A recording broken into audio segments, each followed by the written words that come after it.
Brigitte. Qui n'est venu qu'avec 2 bébés aujourd'hui. Mais Mais parce c'est qu'il des bébés... faut en garder pour tout le temps. Oui, et puis surtout parce que c'est des bébés de bonne taille déjà. Ben oui, parce que c'est un peu la mode de faire des gros albums comme il se doit. Alors celui-ci, blanc autour. Mais ces deux albums d'abord ont quand même un point commun. Je vais C'est remontrer les deux en même temps. Voilà, c'est que nous allons quand même rentrer dans une semaine américaine, puisque Bien nous avons sûr. de la chance de avoir peut-être dans 3 jours un nouveau président là-bas. Et Même avant 3 jours. c'est plus encore 3 jours, Ouais, encore 3 fois 2 et dormir, demi, je 2 fois crois. dormir, enfin peu importe. Et donc ces deux bandes dessinées se passent donc aux États-Unis et tous les deux au 19e siècle. Et c'est à peu près le seul point commun qu'ils ont, D'accord. quoiqu'on va en trouver quelques-unes dans les valeurs. Alors la première chez Dargaud, c'est l'autre, c'est Blanc autour. Alors, Blanc autour, il a été dessiné par Stéphane Fert. Le scénario, c'est Lupano. Lupano qu'on connaît beaucoup plus pour des bandes dessinées beaucoup plus drôles, hein, puisqu'il c'est entre autres le scénariste des Vieux Fourneaux, par exemple. Donc, Qu'on aime vraiment bien toujours. qu'on aime vraiment bien, qui nous a bien fait rire. Et là, ils vont nous raconter l'histoire de Prudence Crandall. Alors, Prudence montre Crandall des images était sur une votre vidéo. enseignante dans les années 1830, près de Boston. Et figure-toi qu'elle avait un lieu où elle donnait cours à des jeunes filles blanches, comme il se doit.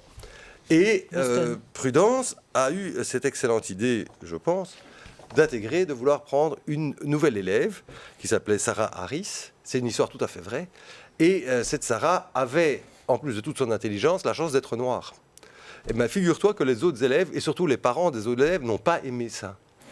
À tel point que nous sommes dans ces années-là, près de Boston, évidemment, que Prudence décide de fermer son école et de n'y accueillir que des élèves noirs. De fermer son école au blanc. De fermer son école Aux blanches en l'occurrence. aux blanches en l'occurrence, et de n'y accueillir que des élèves noirs. Et donc on va voir dans cette bande dessinée toute l'évolution de cette école et évidemment comment les gens autour ont réagi par rapport à ça de manière fort peu conviviale et parfois un peu violente aussi, puisque il y a eu du sabotage. il y a eu Dans un des style incendies. tout à fait différent. Ça fait un petit écho au dernier Lucky Luke dont on avait reçu Jules en plateau il y a Tout à quelques fait. semaine. Tout à fait. Quelques mois maintenant, On c'est est, vraiment on, cet est, on, est, univers-là. on est dans les mêmes thèmes, on est dans l'intégration, on est dans ce racisme, et quand même quelques personnes qui se sont levées contre, il faut quand même le reconnaître aussi, et c'est toujours ça qui est réjouissant. Et cette école qui finalement, même si elle a dû être déménagée, je veux dire, je ne vais pas vous raconter toute l'histoire, mais a pu persister. Donc c'est Blanc autour, aux éditions d'Argo. Exactement. Et Wilfried Lupano, Stéphane Fert aux manettes. Je dirais que c'est, au niveau de l'histoire, c'est quand même très stable. Certains qui s'engagent, beaucoup qui ont peur. Et aujourd'hui, on a pratiquement l'inverse, mais avec peu. toujours des sentiments d'engagement bien nécessaires. Absolument. L'autre qui est un bonheur pur, Le réveil du tigre. Alors, vous qui connaissez Claude depuis quelques séquences, regardez bien sa tête de Non, mais c'est parce réjoui. que c'est vraiment- Quand il a sa tête de réjoui et son Mais non, mais- sourire En qui fait, s'affiche d'une oreille à l'autre, ça fait des mois que je l'attendais. et on avait bien compris. Et donc, j'avais eu la chance de la lire un petit peu avant. Et Le réveil du tigre est en fait une bande dessinée qu'on peut lire tout à fait en one-shot, donc c'est tout à fait un album en tant que tel. Mais on va quand même retrouver un héros qui avait disparu. Et ce héros, il s'appelait Chinaman.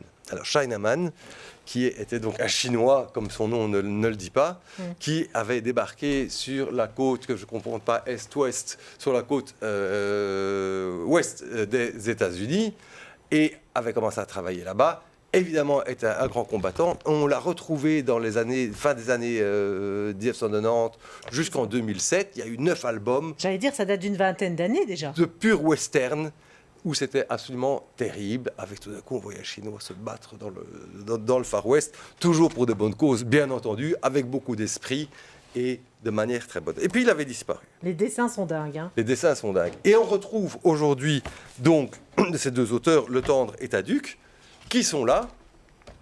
Et donc on va s'intéresser à un autre héros qui s'appelle Matt Monroe, qui est un jeune agent de l'agence célèbre des Pinkerton, qu'on retrouve également dans Lucky Luke, puisque Évidemment. tu faisais référence à Lucky Luke. Et donc, en fait, ils vont devoir enquêter, parce qu'en fait, il y a un banquier donc, qui s'est fait enlever sa fille. Ça, c'est pas drôle. Ça, c'est pas drôle. Et dans la fuite, finalement, ils sont tombés sur Chinaman, qui revenait.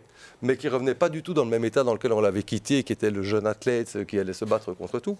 Puis que Chinaman est un peu désespéré et un petit peu bizarre, parce qu'en fait, il a quand même dû subir entre les deux époques la guerre de sécession, il a été un petit peu au bagne, et donc il s'est réfugié dans l'opium. Et donc c'est à peu près une lavette qui ressemble plus à grand-chose, mais qui se fait quand même, qui vit un peu tout à fait isolé, qui se fait ramener par un de ses amis noirs, en l'occurrence, toujours dans ces États-Unis un peu difficiles, qui malheureusement sur certains points n'ont pas beaucoup évolué d'ici là. Et ce Matt Monroe va tomber sur lui et en fait est à la quête du père, parce qu'en fait ce Matt Monroe est le fils de Chinaman. Non. Si. Ne spoil pas tout non plus. Mais tu sais bien que je ne vais pas tout spoiler, que je fais bien attention. J'espère pour toi, parce que sinon ça va chauffer. À ce que je dis.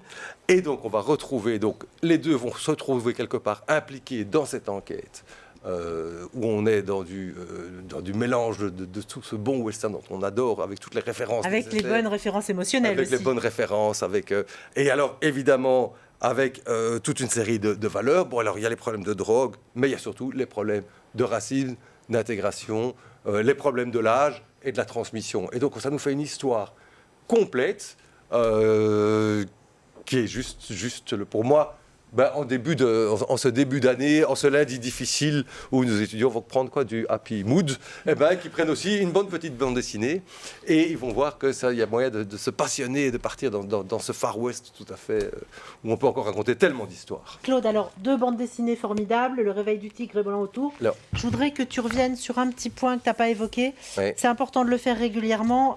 Elles sont bonnes pour tous les âges, celles-là? Alors là, Parce que pour des tout petits, non. Mais non, mais on est vraiment dans une tranche ado-adulte. Ouais. Ado, oui, à partir de 13-14 ans, il y a vraiment, même avant, mais il y a vraiment aucun problème.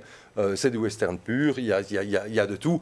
Et évidemment, les adultes retrouvent d'autres références comme à chaque fois et s'amusent de manière très très chouette dedans.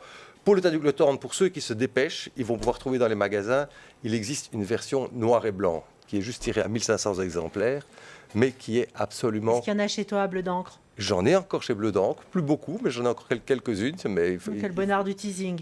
Non, mais c'est souvent, ils tirent comme ça quelques tirages un peu spéciaux, mais à des prix abordables, parce que parfois, il y en a qui exagèrent, qui font des noirs et blancs, mais qui coûtent tout d'un coup 200 € et tout, qui sont nettement plus physiques, qui sont vraiment encore pour les collectionneurs. Tandis que là, il y a des versions noir et blanc qui parfois existent, qui sont tout à fait abordables, et qui, pour ceux qui aiment ça, parce qu'il y a des gens qui n'aiment pas du tout le noir et blanc, parce que le travail de la couleur est quand même un très beau travail, mais qui permet de voir pour moi beaucoup mieux le tracé et qui sont Claude, très on n'en agréables. parle jamais, je ne te le demanderai pas régulièrement. Mais à vue de nez, quand on achète une belle grosse bande dessinée comme ça, avec une histoire complète, Oui. ça coûte plus ou moins combien? Parce qu'il y a des gens qui n'en achètent jamais en ayant des fantasmes sur le prix.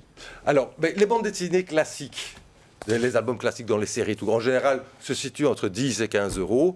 Et là, sur des one-shots comme ça, on est entre 20 et 30, suivant la pagination, suivant ce qui... Alors, étant donné le nombre de bulles, de dessins à regarder, de textes à lire, d'histoires à ingérer, à comprendre, et surtout le fait que par rapport à un roman, la bande dessinée, c'est beaucoup plus un livre dans lequel on va et on revient, Absolument. ça fait pas cher de l'heure. Mais par exemple, à l'occasion de la sortie du Réveil du Tigre, ils ont ressorti, ils ont eu l'intelligence de ressortir le Chinaman qu'on ne trouvait plus dans 3 petites intégrales, donc chaque fois avec 3 volumes, qui sont tout à fait abordables et qui, je les ai relus ce week-end, n'ont pas vieilli, donc restent avec encore tout ce plaisir dans toute cette évolution western qui est tellement, tellement drôle.